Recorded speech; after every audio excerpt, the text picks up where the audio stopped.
ሰላም ሰላም ሰላም የቲጂ ቤተሰቦች እንዴት ናችሁ? እግዚአብሔር ይመስገን ከኔ ጋር ሁሉ ሰላም፣ ፈጣሪ የተመሰገነ ይሁን አለው። እግዚአብሔር ይመስገን ሁሉ ሰላም ነው፣ ሁሉ መልካም፣ ፈጣሪ የተመሰገነ ይሁን። እንዴት ናችሁ? ዛሬ ደግሞ በአዲስ ምዕራፍ ብቅ ብዬላችኋለሁ። እኔ እህታችሁ አላሳፍራችሁም እኮ። እሱም ደግሞ ስለ ሩታ እንግዲህ ወለደች፣ የልጅ እናት ሆነች፣ በሰላም ተገላግላ እንዲሁም ወደ ቤቷ ገባች ማለት ነው። ስለዚህ እንኳን ማርያም ማረችሽ እያልን ሩታን ሁላችንም ማለት መደሰት አለብን። ሁላችንም የሰው ደስታ ሁላችንም የምንደሰትበት መሆን አለብን እና ስለዚህ ሩታን እንኳን ማርያም ማረችሽ፣ እንኳን ማርያም ማረችሽ በሏትኝ ማለት ነው። ለምን የሰው ደስታ የሚያስደስተን የሰው ነገሮች በሙሉ የሚያስደስተን መሆን አለብን።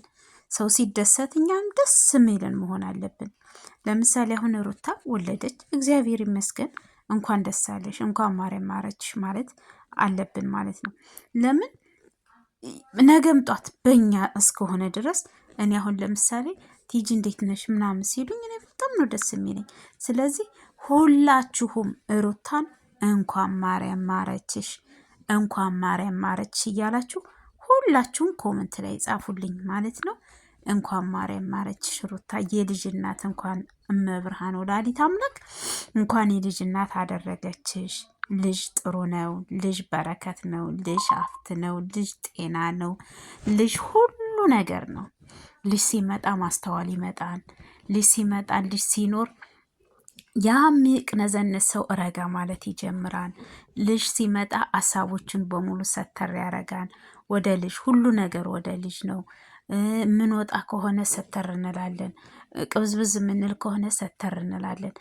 ልጅ የራሱን ሲሳይ ይዞ እስከሚመጣ ድረስ ልጅ የወለደ ሰው በጣም በጣም እጅግ ባለጸጋ ነው ብዬ ነው የማስበው፣ እንደኔ ማለት ነው። ስለዚህ ሩታ ዛሬ የምናውቃት ሩታ፣ በጣም የምንወዳት የምናከብራት ሩታ የልጅ እናቱን አመታልናለች።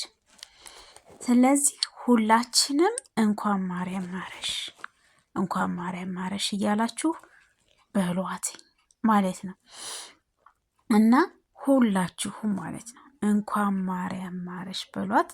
ያው እንግዲህ የልጅ እናት መሆን ማስተዋል፣ ሁሉን ነገር ማየት፣ ቀዝቀዝ ማለት፣ ረጋ ማለት እስከሆነ ድረስ እንኳን ማርያም ማረች በሏት። እኔ በቀደምነት ፋጢማ ቆሪ ማለት በእኛ እንትን ይሄ የገንፎ ባህል አለ አይደለ? እሱ አልተመቸኝም ነበር በነገራችን ላይ ማለት ነው። ያልተመቸኝ ምክንያት ምንድን ነው? ፎቶ አለሳሷ ላይ ከዛ ጋር አልተመቸኝም። የሰው ልጅ አንድ ሰው አንገቱ ላይ ክርስቲያን አንድ ሰው ከአንገቱ ላይ ማህተብ ያደረገ ሰው እንደዚህ አይነት ፎቶ አይነሳም። ያ ደግሞ ማለት እኔ ኮመንት ላይ ገብቼ ኮመንቷን አይቻለሁ። በጣም ይዘገንናነኝ፣ በጣም ይከብዳን። የሚሳደቡት አይሰደብም፣ አታርጊ ሄቴ ብላችሁ ምክር መምከር ነው እንጂ ስድብን ምን አመጣው? ስለሰደባችኋት አላገኛችኋትም፣ አይሰደብም። ጥሩ ነገር ተመኙላት። አጥፍታም ከሆነ የምትቀጣበት ምን የምትልበት ነው እንጂ ስድብ ምን አመጣው? ስድብ በኛ እንትን ይላል፣ አይሰደብም። እሷም አጥፍታለች፣ ትልቅ ጥፋት አጥፍታለች። ብታጠፋም እሷን ራሱ ተጸጽታበት ወደ ንስሐ የምትገባበት ይሁን እንጂ እንደዚህ ነሽ እንደዚህ ምናምን። እኔ ከሁሉ ስድብ ማለት ልጭ አድርጋችሁ ብትሰዱኝ ምንም አይመስለኝም፣ የእናንተ አፍ እንትን አይበል እንጂ። ግን ስትሳደቡ ግን ቤተሰብ አትንኩ። ቤት ስትሳደቡ ራሳችሁን ችላችሁ ወይ ያንን ሰው ራሱን ስደቡት። ሩታ አሁን ጥፋት አጥፍታ ከሆነ ሩታን ራሷን ስደቡ። ቤተሰብ ጋር ምን አስገባችሁ? ባልየው ጋር ምን አስገባችሁ? እህቷ ጋር፣ ወንድሟ ጋር፣ አባቷ ጋር፣ እናቷ ጋር ምን አስገባችሁ? ምን ጥልቅ አረጋችሁ? ንገሩኝ እስኪ። አንድ ሰው ጥፋት ካጠፋ ያን ሰው ነው ቀጥታ። ትዕግስት ጥፋት ካጠፋች ትዕግስትን ብቻ ነው። ትዕግስት ቤተሰብ ጋር ፋሚሊ ጋር መሄድ አያስፈልግም። ለምን እንደዚህ አይነት ነገሮችን ብንለምድ ግን ጥሩ ነው። እንደዚህ አይነቶቹን ነገሮች እየለመድናቸው እያወቅናቸው ብንመጣ ደስ ይለኛል ብዬ አስባለሁ።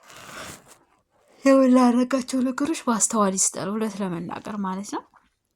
ዛሬ ለወቀሳ ሳይሆን የመጣሁት ለበጎ ስራ ነው የመጣሁት፣ ለጥሩ ስራ ነው የመጣሁት፣ ለተግባር ነው የመጣሁት። ያን ነገር ደግሞ ማድረግ የምንችለው ይህን ነገር ደግሞ ማድረግ የምንችለው ያው አሁን ዛሬ ባየናት መሰረት ባየናት መልኩ በዛ መልኩ ነው እንትን እንድትል የፈለኩት ማለት ነው። ስለዚህ ሁላችሁም እንኳን ማርያም ማራችሽ፣ እንኳን ማርያም ማራችሽ እያለችሁ ጻፉላት ማለት ነው። ማነው በአሁኑ ሰዓት የሚደው? እናማ ውዶችዬ እንደዚህ አይነት ነገር ይቅርበን። ለሰው ጥሩ አመለካከትና ጥሩ ነገሮችን እንሰብ እንጂ ለሰው መጥፎ ነገሮችን አነሰብ። የጥሩ አመለካከት ነገር ይኖረን። ለሰው መጥፎ ነገሮችን የምናስባቸውን ነገሮች የኔ ወደች ሁላችሁም ቸር ምኞትን ተመኙላት። ቸር በሰላም መብርሃን ወላዲተ አምላክ በሰላም ልጅን ታሳድግልሽ፣ ልጅቷን ማርጋ ወግ ማረግ የምትበቂበት ታድርግሽ ወይም ያድርግሽ ማለት ነው። እና ስለዚህ ውዶችዬ ልጅ ውለዱ ሁላችሁም በቃ ብያችኋለሁ። እዚህ ውስጥ የተሰበሰባችሁ በሙሉ ማለት ነው። ስለዚህ ሁላችሁም አንድ ሰው ሳይቀር ማለት ነው፣ አንድ ሰው ሳይቀር ሁላችሁም እግዚአብሔር እመቤቴ ወላዲተ አምላክ እንኳን ለዚህ ያበቃሽ በሏት። ሁላችሁም ማለት ነው። እኔን የምትወዱኝ በሙሉ እመቤቴ ወላዲተ አምላክ እንኳን ለዚህ ያበቃሽ፣ ለዚህ ክብርና ምስጋና እንኳን ያበቃሽ በሏትኝ። እውነት ልጅ ደስ የሚል ተፈጥሮ እስከሆነ ድረስ ሁላችሁም የራሳችሁን አስተያየት ግለጹላት፣ ደስታችሁን ግለጹላት። ደስታችሁን በምን ትገልጹላት አላችሁ? እና መብርሃን ወላዲተ አምላክ እንኳን ለዚህ ያበቃሽ ብዬሻለሁ። አመሰግናለሁ። የኔ ውድ በርቺልኝ።